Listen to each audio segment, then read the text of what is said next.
The Corps of Engineers. Engineers must be oriented and adapted to a multitude of tasks.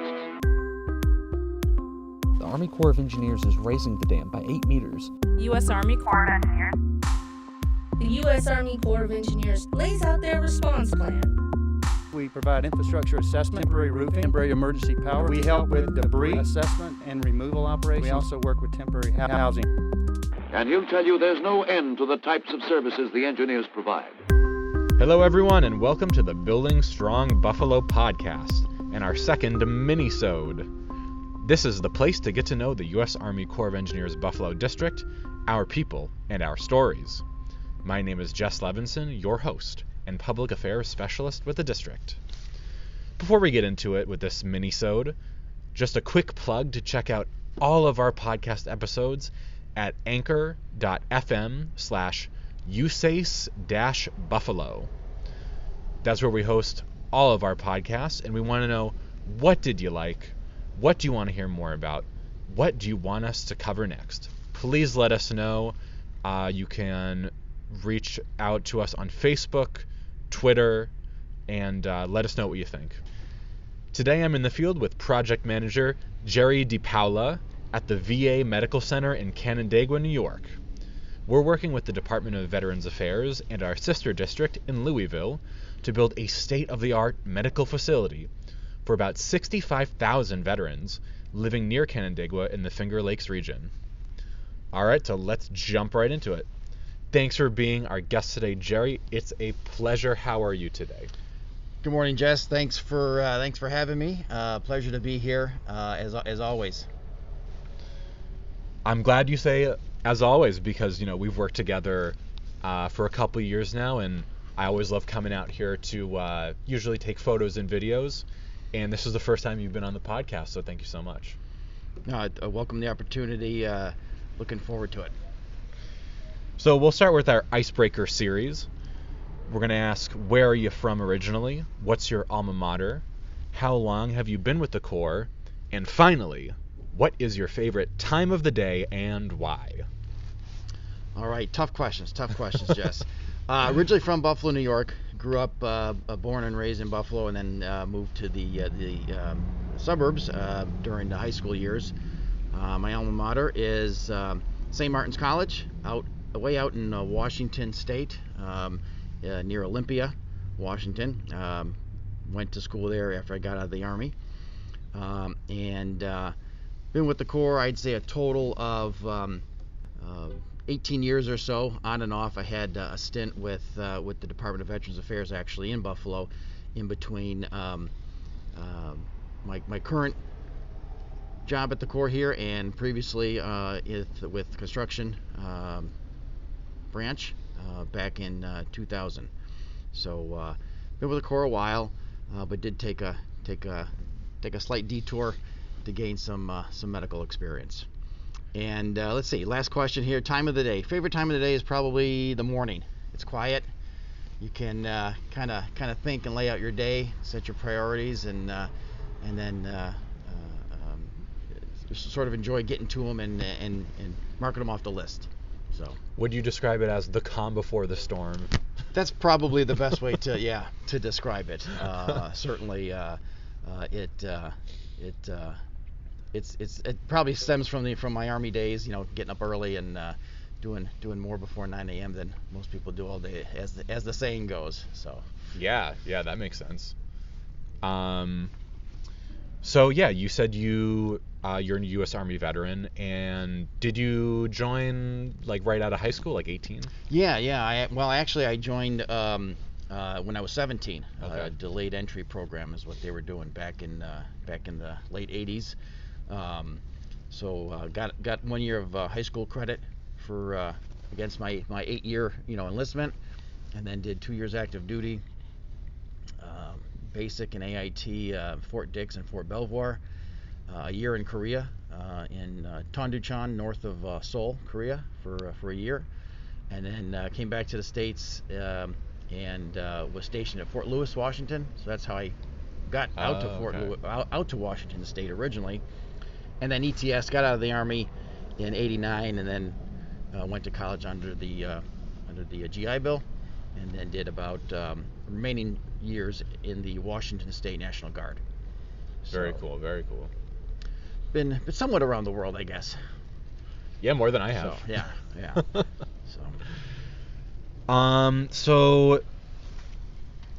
So you said, you're a U.S. Army veteran, you worked for the VA and Corps of Engineers 18 years.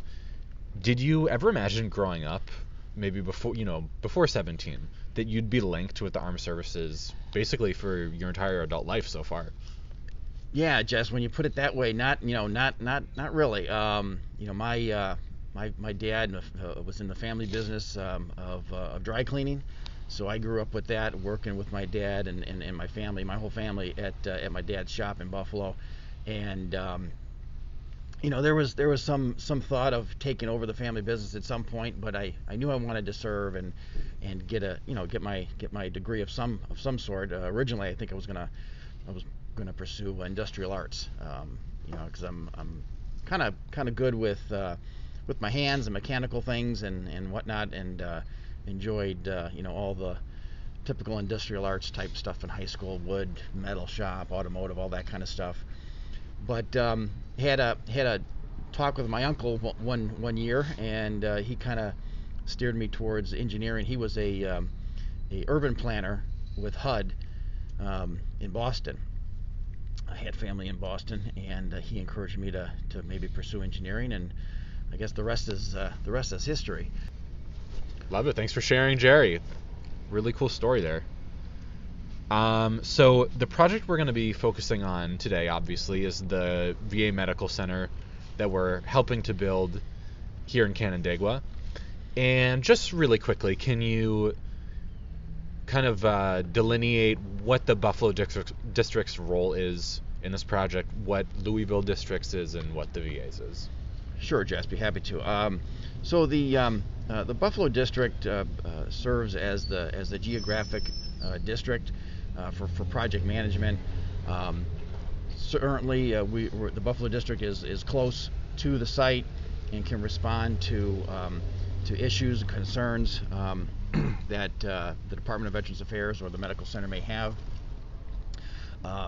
We typically work with the Medical Center to set up events, groundbreaking events. We did the beam topping ceremony just a couple of months ago, and we hold our senior advisory group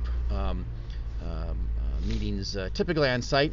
Prior to COVID, obviously. Now with COVID, we're doing much more teleworking, if not 100%.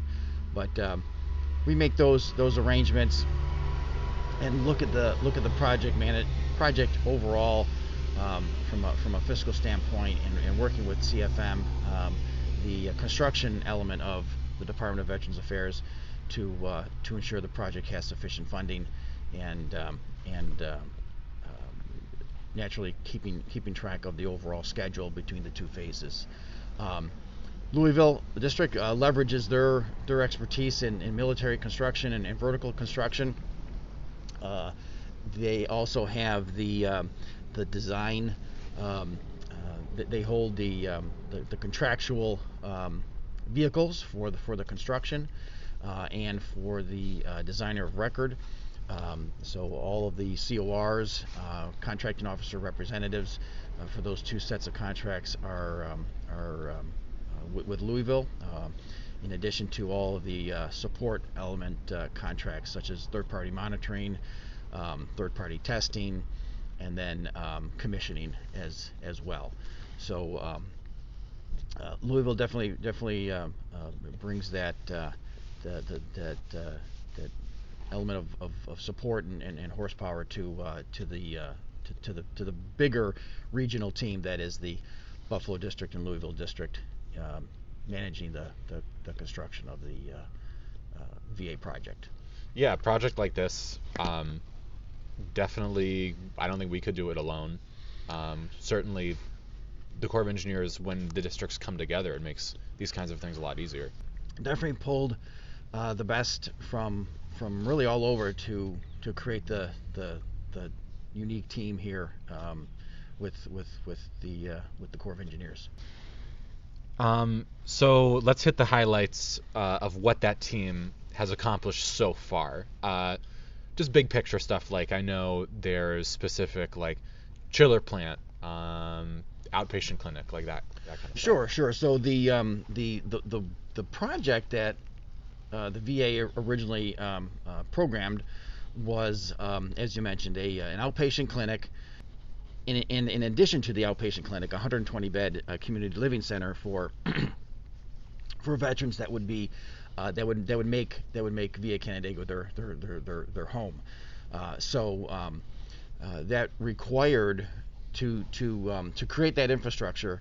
That required a whole bunch of new infrastructure, everything from new potable water service and backflow prevention.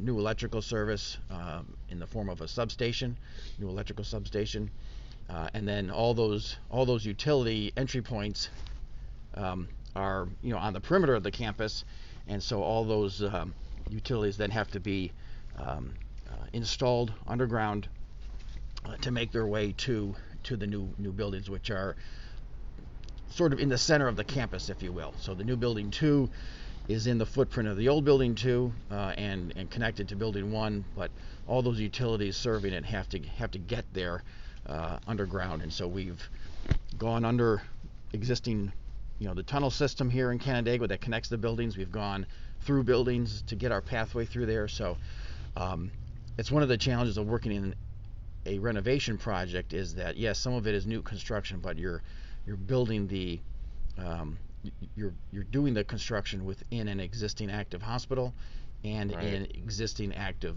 buildings. So it's the challenge is always there to not interrupt service. Although the medical center here does not do surgeries and there's no emergency emergency room or ICU, the disruption to patient services is still realized if we lose power accidentally, or if we block roadways, things of that nature. So all of the work has had to have been coordinated with and around the existing operations of the facility here. So Gerry, you mentioned that it's an ongoing. People are still getting treated here. What have you heard from like the patients and maybe even people locally? Like how do they feel this is impacting them? I know at the topping ceremony that you also mentioned, there's some guy who watched the whole thing and he was thanking us the whole time. He thought we were like celebrities. Like it seemed like there's a really positive impact going on. Absolutely, Jess. I think there is a positive impact, and I know everyone certainly tries to look past the torn up grass and certainly the cut down trees that were necessary to bring utilities in. And I think there was an analogy made at some point that looks like a bit of a war zone compared to what it was. VA Canandaigua here is a very pristine campus, a lot of full growth trees and open spaces. Both of the not parade fields, but the courtyards, very picturesque and date all the way back to the 30s and the 50s during the original construction. So I know there was a bit of a heartbreak to see some of that go and the changes, but it is all for the veterans, for improving their health care, the delivery of their health care, and sometimes we've got to, I guess, make a mess to make things better. Yeah, so I think with this project, and probably I would imagine almost every one of our projects, one of the hardest parts is getting this support and convincing people that like, hey, this is for the good of the future of this area or this medical center. Is things are going to change, but change is good. Absolutely, and I think I know the leadership here, Mr. Tucker, Mr. Piazza, and Mr. Price with the medical center have all supported the effort. Certainly, they've shown concern when at times when necessary, but certainly their goal is to ensure the delivery of health care to the veterans of the Finger Lakes area, goes forward without interruption. And with all of this going on, you're kind of the guy in charge, and that's a lot of responsibility. And I think we should give Gerry some credit here.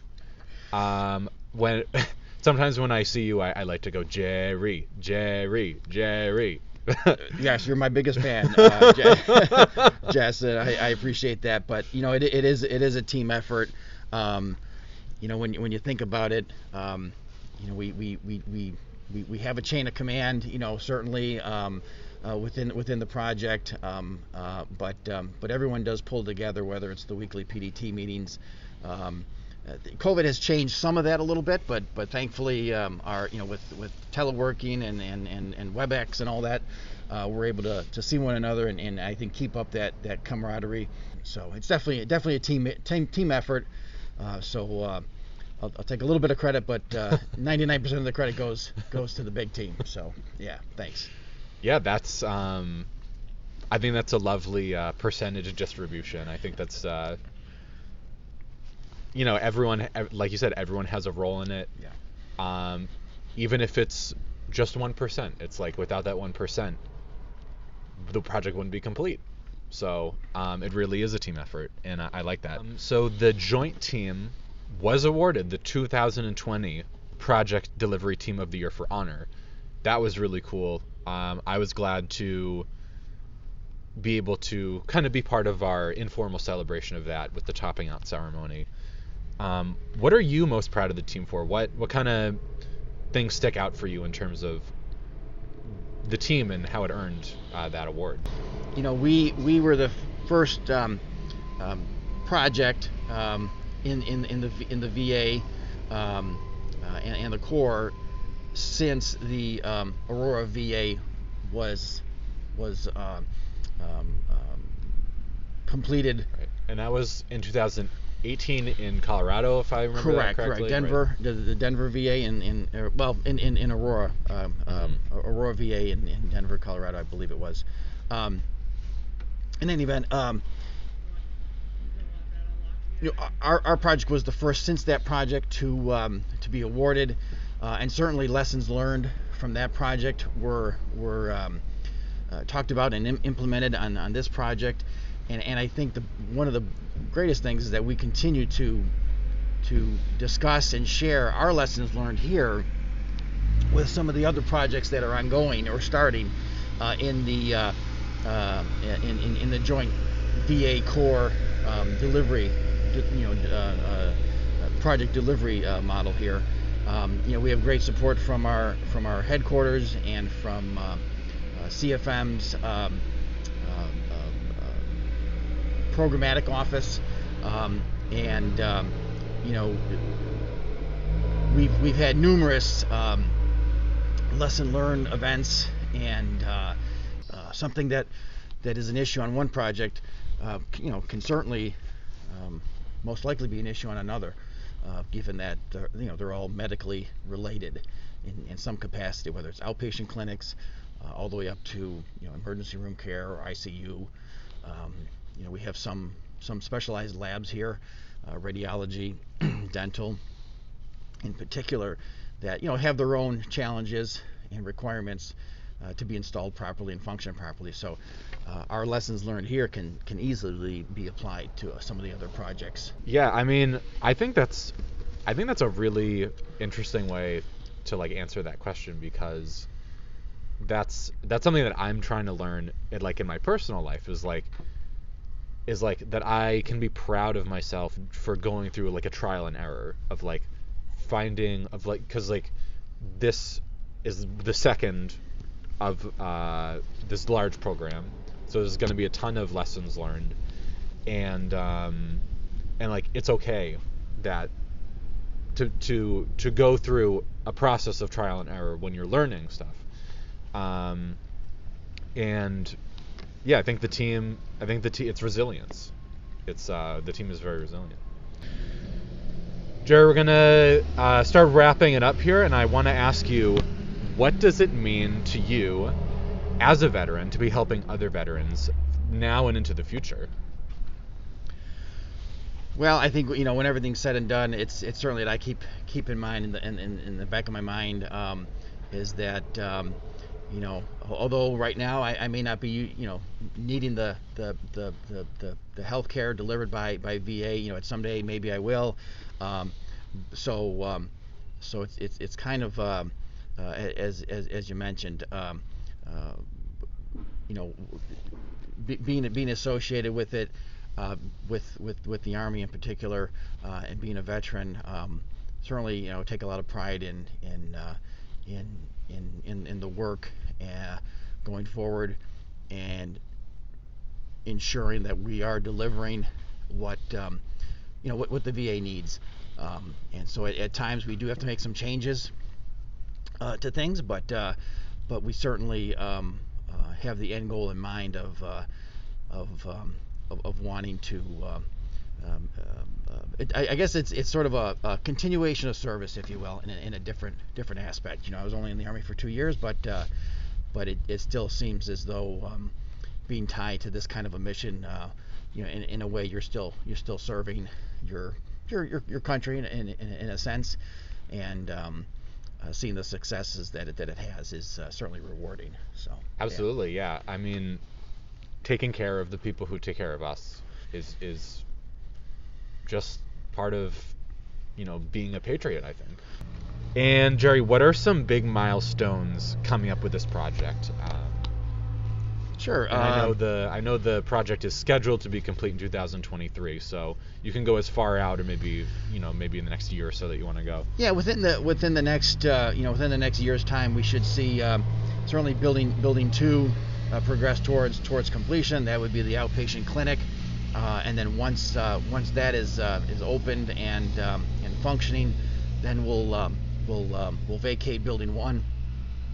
The medical center will vacate building 1, and then we'll start with building 1's renovation, which will be an extension of the outpatient clinic. The 2 buildings will be physically connected, but not physically open to one another as the building 1 construction moves forward. That would be for phase 1, and then for phase 2, we should see the demolition of buildings 33 and 34, the 2 existing buildings, to make room for the additional cottages, and then we currently have We currently have 2 cottages that are being constructed now. They're in the early phases, but we should see their progression nearly to completion certainly within a year's time. And those demolitions, that's not a kind of kaboom, right? It's just tearing down.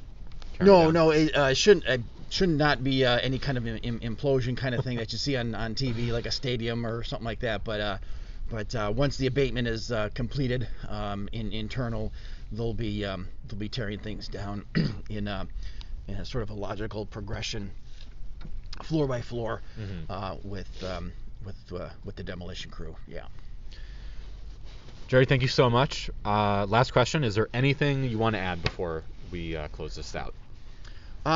Really nothing to add. Jess, thanks for the opportunity. Look forward to these going forward, and look for, and certainly appreciate all your help in getting our message out with this project. It's sort of it's in the middle of New York State, you might say, not really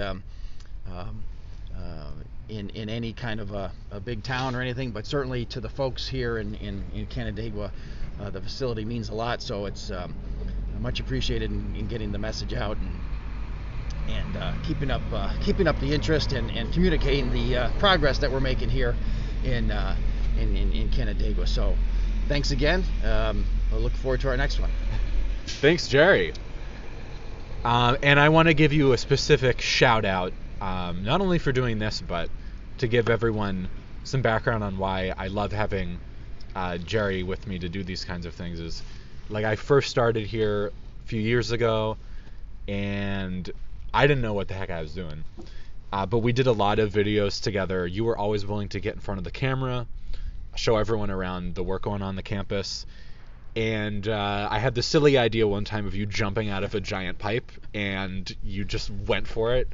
And so I've always been very appreciative of that. I think that's my claim to fame, because I keep hearing about it from everyone. So it must have been a good thing. Yeah, you do your own stunts, I would say. Safely, right? Right. All right. Thanks, Gerry, for being on the Building Strong Buffalo podcast and sharing yourself with the world. Overall, this project, as we mentioned before, is just one piece of USACE's partnership with the Department of Veterans Affairs to design and provide construction oversight for 13 major medical facilities nationwide, and that's at a value of approximately $6 billion. We're living, working, and engineering in a time of tremendous change, and as always, the U.S. Army Corps of Engineers is adapting and innovating to deliver engineering solutions to our nation's toughest challenges. Thanks for listening, and essay on.